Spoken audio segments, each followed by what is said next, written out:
topic that we are going to see today is the ICO.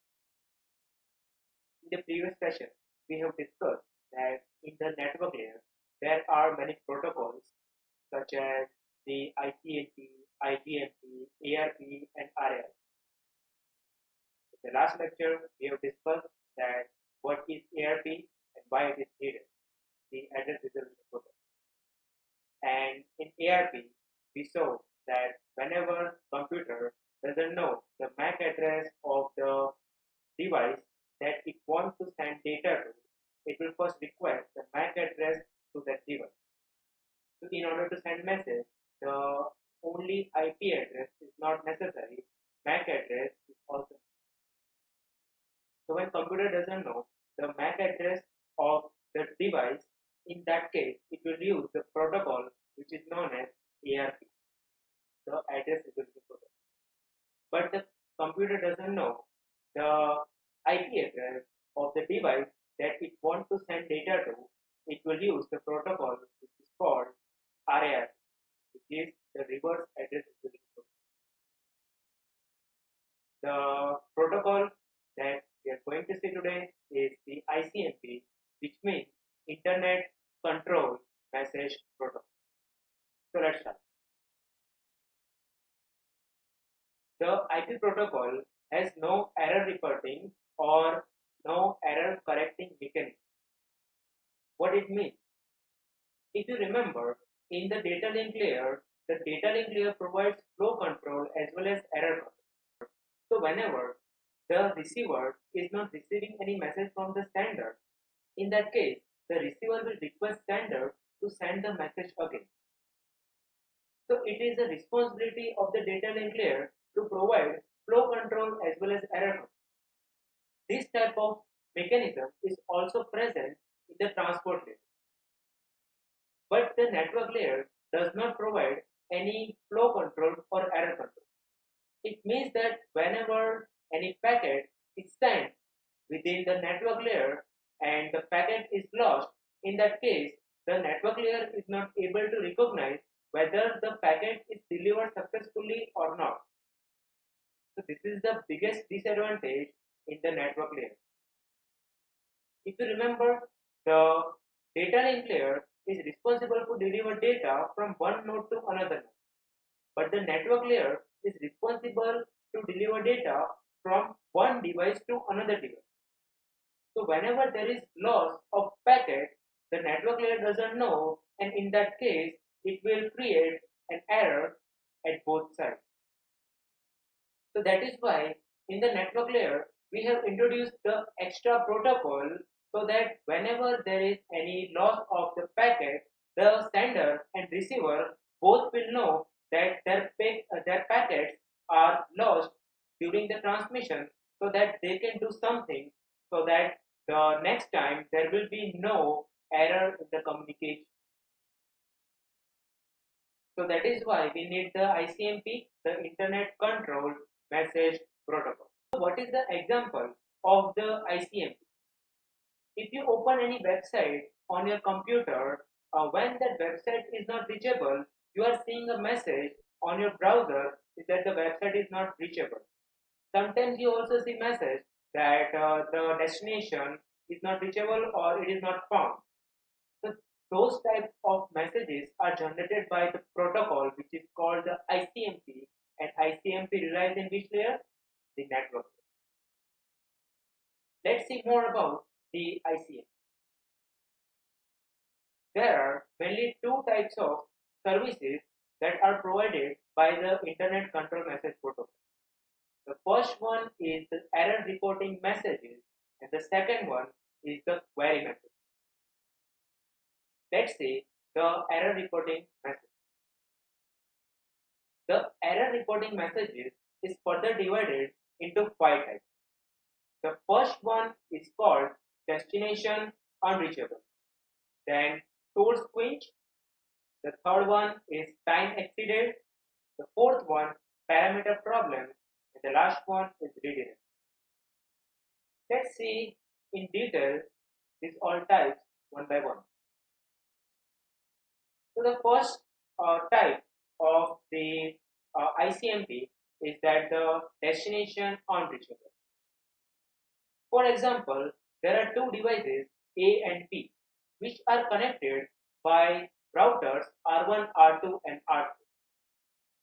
Now suppose the link between R2 and B is broken or due to some reason, but A doesn't know that the link is broken. So whenever A tries to send message from router R1 and via R2, the R2 is not able to deliver that message to device B. So in that case, the router R2 will inform the sender A that the destination is not reachable, so you can try to send message after some time. The next type is source queuing. Again, we are taking the same example. A and B is connected via three routers R1, R2, and R3. So suppose A is sending message and the router R1 is receiving the message. Right now, the link between R1 and R2 is congested. What is the meaning of congested link? Congested link means that the link between the R1 and R2 is used at maximum rate. So there are lots of packets are transmitted between R1 and R2 so that the link is used at its maximum capacity. So whenever any of this router tries to send data using that particular link, the data will be lost. So in this example, when the router receives message from the device A, router R1 knows that the link is congested. That if router sends message using that link, the data will be lost. So it will inform the sender that it has to send message after some time, or what the sender can do is that it can reduce the rate of the transmission. So when device A reduces its rate of transmission, in that case, less packet will be forwarded by the router R1, and when the less packets are forwarded by the router R1, the link will be less congested. The next type is time exceeded. In this type, whenever the device A sends any message, it will add the time value in its message. You can see that time to live field is 2. Now, when this message is received by any router, the router will analyze the message and router will reduce the time to live field by 1 and it will forward the message to the next router. So A is sending message and it is sending message to R1. The router is receiving the message and after receiving, it will reduce the value by 1. After that, the router R1 will forward that message to R2. Again, R2 will analyze the message. R2 will find that this message should be forwarded to B and router R2 will reduce the message. Router R2 will reduce the time to live field by 1, so it becomes 0. So whenever any router receives message in that the time to live field is 0, in that case the router will discard the message. The question is why we need such thing. For example, any of these three routers is faulty and the packet is continuously forwarding from R1 to R2, R2 to R3 and R3 to R1. Suppose any of these three routers is faulty. In that case, when the router R1 forwards the message to R2, suppose R2 is faulty, so R2 will forward the message to R3 instead of device B, and R3 will forward the message to R1, and it will be forwarded in infinite loop. So if we have not introduced anything such as time to live field, so that the packet will be forwarded in the infinite loop and it will consume the bandwidth which is completely waste of the resource. That is why we need the time to live field. Okay, so router will inform the device A that the packet is lost because of the time to live field is 0. The next type is the parameter problem. Now, what is the parameter problem? If you remember, if we send any message, in that message, there is one block which is used for error detection. Whenever router receives any message, it will check the message, and after checking the message, it will ensure that whether the received packet contains any error or not.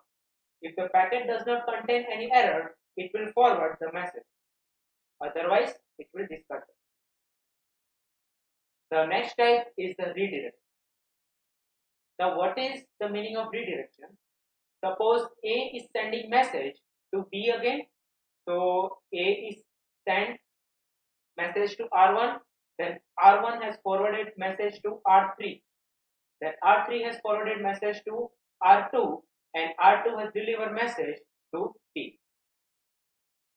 If you notice, then the packet has traveled the longer distance. The packet could have traveled from A to R1 to R2 and B. So in this case, when the router R3 knows that the path which is selected by the device is longer and the different path is available which is shorter than this one, then router will inform the sender, so that whenever the next time the packet is sent, the another path is selected.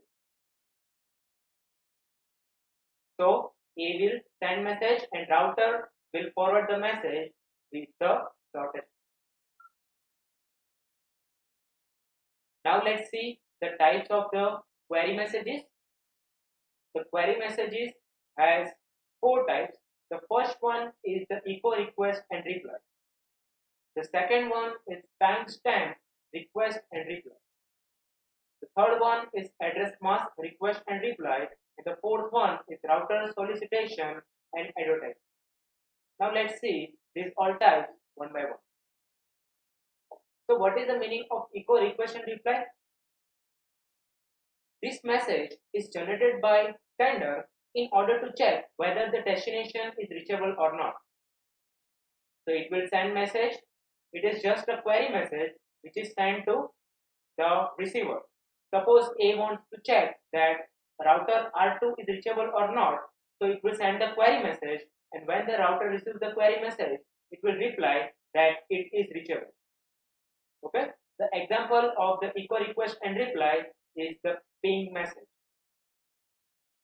The next type is timestamp request and reply.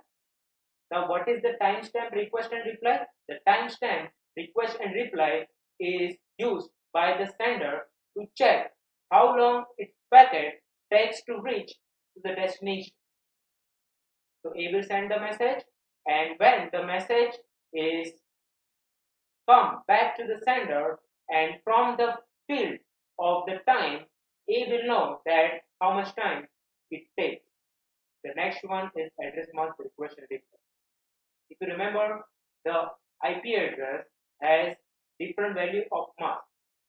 For example, the value of mask for class A is 255.0.0.0.